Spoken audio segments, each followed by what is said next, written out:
مرحبا وأهلا وسهلا فيكم بقناة طبخة فرح. طبختنا لليوم هي هندبة. بتمنى منكم تكتبوا لي بالتعليقات إذا أنتم بتحبوا هيدي الأكلة أو لا. ما تنسوا تشتركوا بالقناة وتفعلوا زر الإشعارات وتحطوا لي كتير لايكات على هيدا الفيديو. وهلأ بدنا نبلش بالطبخة. هون حاطين عنا المقادير. عندي هندبة أكيد بدنا نجيبها من السوق،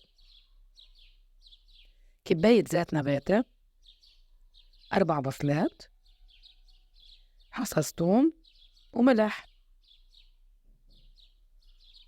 وهلأ متل ما شايفين أنا عم نقي الهندبة.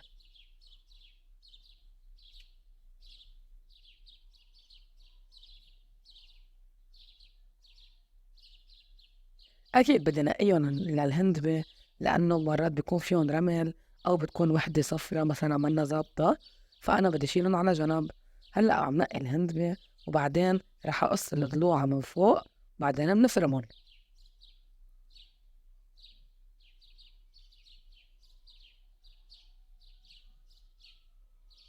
وهيك مثل ما شايفين أنا عم قص الضلوع من فوق.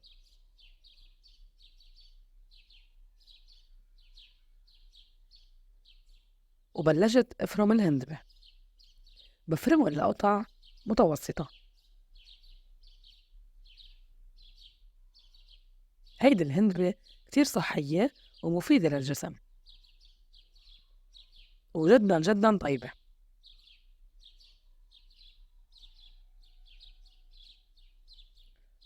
بلشت أقطعهم لقطع متوسطة، أكيد بدي نقيهم كلياتهم وبدي أقطعهم كلياتهم بهذا الشكل.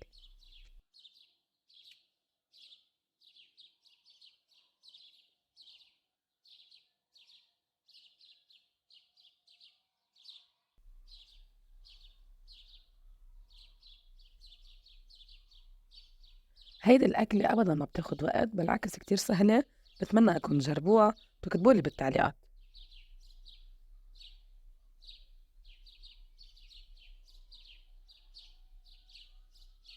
وأنا كتير كتير بتشكركن على تعليقاتكن الحلوة، اشتراككن لإلي بالقناة، ودعمكن لإلي. وهيك مثل ما شايفين خلصنا تقطيع الهندبة. هلأ بدي بلش غسلهم بالمي. مثل ما شايفين هلأ عم غسلهم بالمي لأنه أكيد بده يكون فيهم تراب، فأنا بعملهم كذا زوم لحتى ينغسلوا كتير منيح وتصير ميتهم تقريبا نظيفة.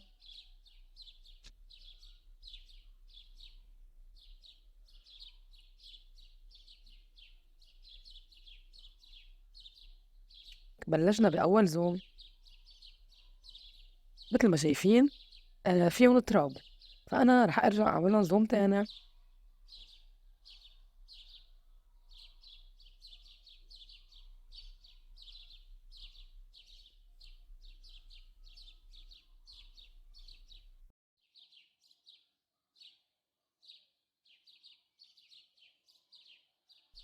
وهيك من بعد ما غسلتهم هلأ بدي أحط المي على النار لحتى أسلقهم. أكيد بدها تكون المي كتير سخنة لحتى بلش سقة الهندبة.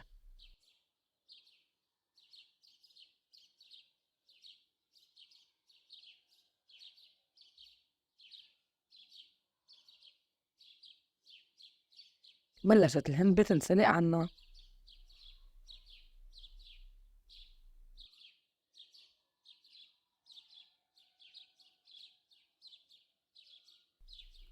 وهلأ من بعد ما سلقت الهندبة هلأ بدي أصفيهم بالمصفاية. مثل ما شايفين عندي قنينة مي باردة، بدي غسلهم بالمي الباردة.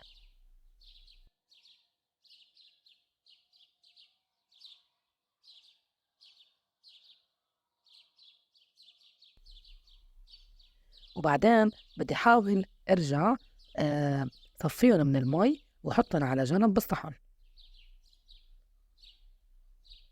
بعصرهم منيح بايدي.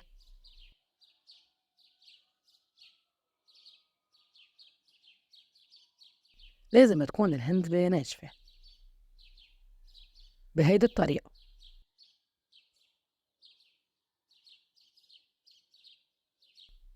وهيك من بعد ما صفينا الهندبة هلأ بدي بلش بالبصل.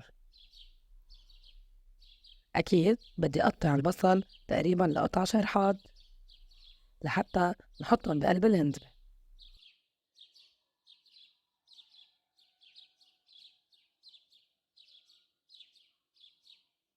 بدي أقطعهم بهيدي الطريقة وبعدين رح أحطهم بالمقلاية. أكيد لحتى ما بعد ما أخلص تقطيع البصل بدي أقليهم بالزيت.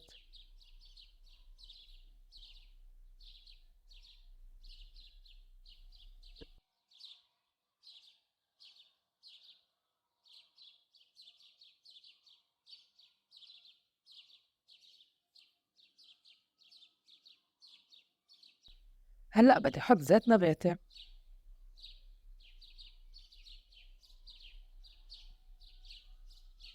ومن بعدها بدي أحطهم على النار لحتى بدي أقليهم ليصير عنا اللون الذهبي.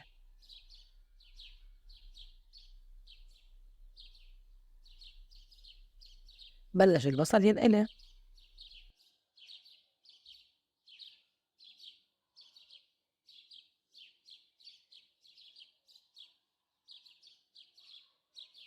مثل ما شايفين. بلش يستوي البصل ويصير عنا اللون اللي أنا بدي إياه، اللي هو اللون الأصفر أو اللون الذهبي. وهيك مثل ما شايفين حصلت على اللون اللي أنا بدي إياه.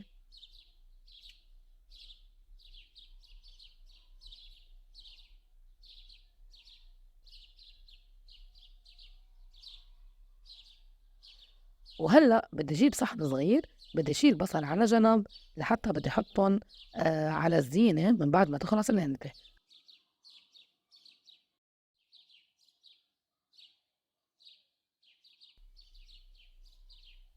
هلأ بدنا نبلش بالهندبة. البصل اللي تركناه بالمقلاية بدي أقلي الهندبة اللي أنا صفيتهم قبل شوي وعصرتهم، فبدي أحط شوي شوي وبلش أقليهم مع البصل. بحاول أحط الهندبة على مراحل.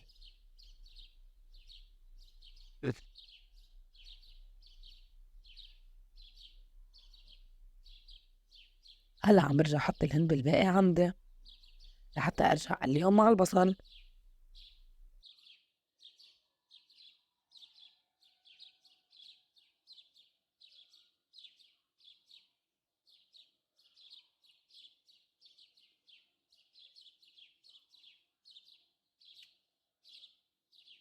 بعد ما قليتهم مع بعضهم هلأ عند الحصص الثوم اللي أنا عندي إياها دقيتهم، بدي أحطهم فوق الهندبة والبصل.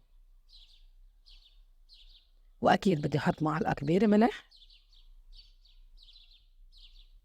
وبدي أخلطهم مع بعضهم.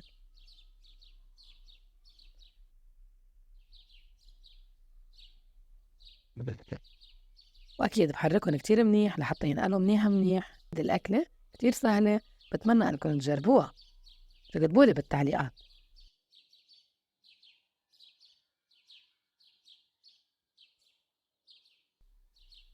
وهيك كانت أكلتنا لليوم، هندبة مع فجل وحامض. بتمنى أنكم تشتركوا بالقناة وتفعلوا زر الإشعارات وتحطولي كتير لايكات على هيدا الفيديو. بتمنى أنكم تجربوها. تكتبولي بالتعليقات. أنا بحبكم كتير كتير وبشوفكم إن شاء الله بطبخات جديدة. باي باي.